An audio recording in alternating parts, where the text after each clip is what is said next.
Hello everyone, good morning students. We are discussing chapter number 7, System of Particles and Rotational Motion. Today we are going to start a new topic, Moment of Inertia. Moment of Inertia क्या होता है बच्चों? Linear motion के along जो हमारा मास होता है उसका जब रोटेशनल एनालॉग लेते हैं तो वो बेसिकली हमारा मोमेंट ऑफ इनर्शिया के टर्म को रिप्रेजेंट करता है। मोमेंट ऑफ इनर्शिया को एक्सप्रेस करने के लिए हमें एक एक्सिस ऑफ रोटेशन को चूज करना होता है। अगर हम किसी पॉइंट मास की बात करते हैं तो पॉइंट मास के लिए आपका मोमेंट ऑफ इनर्शिया है that will be equal to m into r square. m is the mass of the particle, r is the distance from which you are taking the moment of inertia. So that point mass relationship becomes the basis for all other moments of inertia.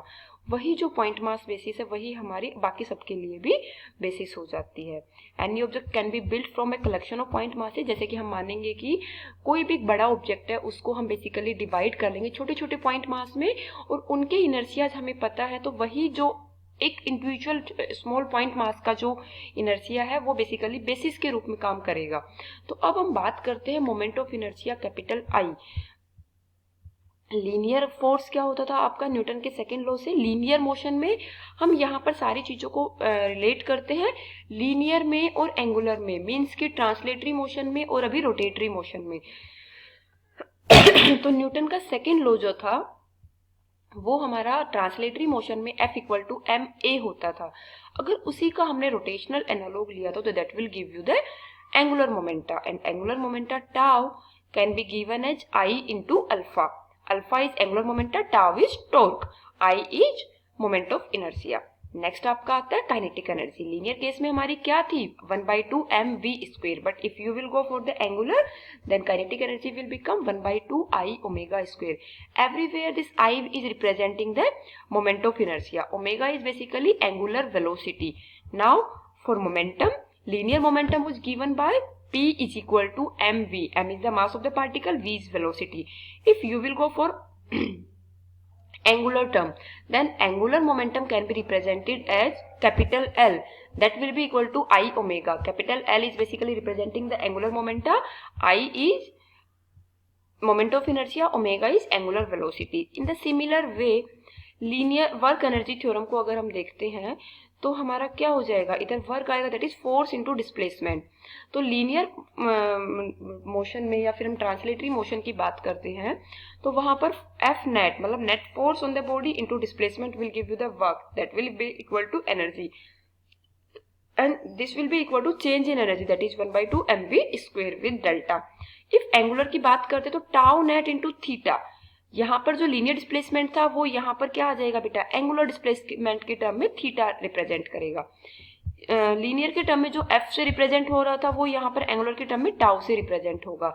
So tau net into theta that will be equal to 1/2 जो हमारी एनर्जी थी that is 1/2 mv square in terms of linear motion, while in terms of angular motion this will be equal to 1/2 I omega square.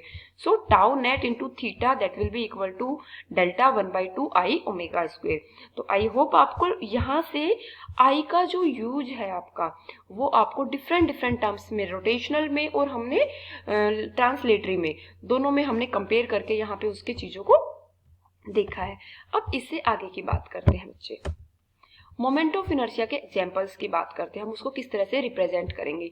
Moment of inertia is defined with respect to a specific rotation axis. As I told you in the last slide that if you are going to express the moment of inertia then you have to choose a axis of rotation. The general form of moment of inertia involve an integral involve करता है like it is a point mass, you are taking the moment of inertia at a distance r, then you can see capital I which is representing here moment of inertia that will be given as mr square. For a point mass the moment of inertia is just the mass times the radius from the axis squared. For a collection of point masses like आपको नीचे दिए हुए हैं below, the moment of inertia is just the sum of the masses. सबका सम कर लो आपका moment of inertia net आ जाएगा। यहाँ पर हम बात करते हैं रोटेशन की टर्म में, हम बात करते हैं किसी की भी सिमेट्रिकल ऑब्जेक्ट की टर्म में that will be equal to I is equal to K M R square. तो K M R square when we will talk about axis of symmetry for an object with axis of symmetry, the moment of inertia is some fraction of that which it would have just because of all the masses at a radius r. Like you can see, like here are some point masses m1, m2, m3. These are at different points, different distances r1, r2 and r3. When you have to go for calculating the moment of inertia due to all the masses, then it will give you mi ri square. That will be equal to m1 r1 square plus m2 r2 square plus m3 r3 square and so on. This is sum of the point mass moment of inertia. If you will go for a continuous mass system, mass distribution, it will require infinite sum of all the masses. If you will take the sum of all the masses at a very small level, then you can see that this will give you the summation will convert in terms of integration for very small particles. So continuous mass distribution require an infinite sum of all the point masses moment which makes up the whole. जब तक कि वो पूरे मास को represent नहीं करता तब तक कि हम उसको 0 से लेके m तक के just because of all the mass element we will take the moment of inertia as a integration, and this is a definite integration. You can see here that the upper limit and lower limits are taken. So these are basically the different forms of moment of inertia in individual particle, in system of particle and in terms of a rigid body. I hope this slide is clear to you. Now here are some different geometrical geometry about which we have to find out the moment of inertia with respect to different axis of rotation. So like आप बात करेंगे solid cylinder की या disc की, उसके symmetrical axis की along, तो उसका मोमेंट ऑफ इनर्शिया कैसे होगा बच्चे? उसका सिमेट्रिकल एक्सिस उसके बिल्कुल सेंटर से लाई करेगा. That will be given as 1/2 mr square. r is basically the radii. In this term solid cylinder and disc will behave same. Next है आपका हुप अबाउट सिमेट्री एक्सिस. कोई एक ring है या हुप है, तो यहाँ इसका जो आपका मोमेंट ऑफ इनर्शिया होगा that will be equal to mr square. Next आपका आता है सॉलिड स्फीयर. ये 3D के अंदर है बेटा आपका. ईच एंड एवरी डायरेक्शन में आपका जो एक्सिस होगा उसके रिस्पेक्ट में क्या होगा, उसका जो डिस्टेंस है वो इक्वल होगा. तो यहाँ पर आपका जो मोमेंट ऑफ इनर्शिया होगा that will be given as 2/5 mr square. Again आपका नेक्स्ट है रोड अबाउट सेंटर. किसी भी एक थिन रोड का उसके सेंटर के अलोंग, तो अगर यहाँ से टोटल रोड की लेंथ l है तो ये हमारी लेंथ l/2 हो जाएगी, या 2l है तो ये वाली लेंथ l हो जाएगी, और उसका जो मोमेंट ऑफ इनर्शिया आएगा that will be given as ml square by 12 about its centre. बेटा in moment of inertia axis of rotation is very important. As you know, the axis of rotation may change in the similar way. With respect to axis of rotation, your moment of inertia also changes. अब हम बात करते हैं solid cylinder का central diameter के along आपका जो moment of inertia होगा वो क्या होगा. तो वो होगा बेटा 1/4 mr square plus 1/12 ml square. ये सॉलिड सिलेंडर का सेंट्रल डायमीटर के अलोंग क्या है बच्चों, मोमेंट ऑफ इनर्शिया है. डायमीटर के अलोंग जो अपना सिमेट्री एक्सिस के अलोंग होता है उसका हाफ हो जाता है. तो ये 1/2 था, इसका हाफ हो गया 1/4, और ये उसके सेंट्रल डायमीटर, तो वो बिल्कुल सेंटर पे लाई कर रहा है. तो ये आप रोड के बेसिस पे देख सकते हैं कि जब हमने रोड के सेंटर पे तो वो ml स्क्वायर बाई 12 था, तो वो टर्म यहाँ पर ऐड भी हो जाएगी. नेक्स्ट हमारा आता है हुप अबाउट डायमीटर. वो भी आपका सिमेट्री एक्सिस के हाफ हो जाता है बेटा. तो this will be equal to 1/2 mr square. Thin spherical shell का क्या हो जाएगा बेटा 2/3 mr स्क्वायर, जबकि सॉलिड स्फीयर का क्या था 2/5 था. रोड का अगर हमने एक एंड के रिस्पेक्ट में ले लिया तो वहां पर इसका मोमेंट ऑफ इनर्शिया इंक्रीज हो जाता है, that will become 1/3 ml square. ये हमारे कुछ कॉमन मोमेंट ऑफ इनर्शिया है जो कि हम इसमें यूज देखेंगे. तो आई होप आपको इन सारी जो बेसिक ज्योमेट्रिकल आपकी स्ट्रक्चर्स है इन सबका मोमेंट ऑफ इनर्शिया देखते हैं.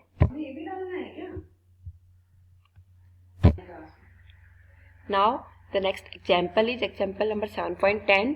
What is the moment of inertia of a disk about one of its diameter? As we have drawn the three axes, x-axis, y-axis and z-axis. All the three axes are perpendicular to each other. Now we have taken a disk. As you know that disk is a 2D system, or you can say disk is simply like you can see it can place in a plane only.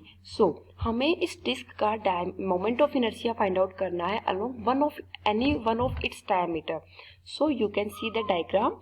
mi is basically representing the moment of inertia of a disk about a diameter, in which we have given the mi about the perpendicular axis through its center. Through its center we have given. So how we can check? Now let us suppose we have to find out the diameter along z-axis. So Iz is equal to Ix plus Iy. Beta, there are two basically theorems. One is perpendicular axis theorem for moment of inertia. The other one is parallel axis theorem. The statement of perpendicular axis theorem is Iz is equal to Ix plus Iy. X and y are lying in the same plane, but z is perpendicular. X and y lying in the same plane, but they are also perpendicular. So you can find out the moment of inertia along a perpendicular axis. So you can see here these two theorems are deleted from our syllabus this year. So we are not discussing these two theorems, but we are here to take a question regarding this theorem. Iz is equal to Ix plus Iy. As you know that Ix and Iy both are equal, and Iz will be equal to 2Ix, and Iz will be equal, Ix is given to you mr square by 2. In the previous slide we have discussed this thing. So Iz will be equal to mr square by 4. Along one of its diameter it will be half of the moment of inertia which was given about the axis. So I hope you have done this point. Next is the statement of parallel axis theorem. What is parallel axis theorem? Like we have given a moment of inertia along any axis, then at a particular distance from that axis we have to find out the moment of inertia of the resultant. So Iz dash will be equal to Iz plus m alpha square. This theorem is also deleted from our syllabus, so we have just looking at the expression of this theorem. Iz dash is basically a parallel axis parallel to z axis. Iz is given to you, and we have to find out the moment of inertia at a parallel distance a from this z axis. So it will become ma square. So this is the statement of theorem of parallel axis theorem. Now the next topic is kinematics of rotational motion about a fixed axis. As we have discussed in the previous chapter, kinematics of translatory motion about any axis. So you have seen all the three equations, Newton's equations. V equal to V naught plus AT. This is the first equation. S is equal to ut plus half at square. This is the second equation. So here along x-axis you can write x is equal to x naught plus v naught t plus 1 by 2 at square.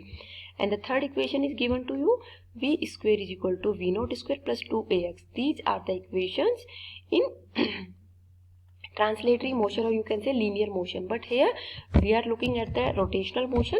So you have just replace v naught with omega, a with alpha, and x with theta. X is linear displacement, theta is angular displacement, v is linear velocity, omega is angular velocity. Simply आपको linear की terms को angular की terms में replace करना है.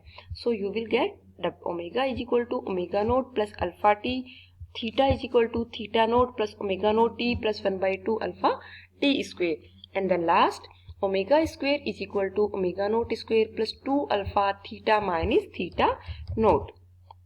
So these are the three kinematic equation in terms of rotational motion. I hope simply आपको linear से rotational में आपको convert करना है. उनकी जो symbols है वो आपको rotational वाले use करने हैं. Thank you बच्चा. God bless you.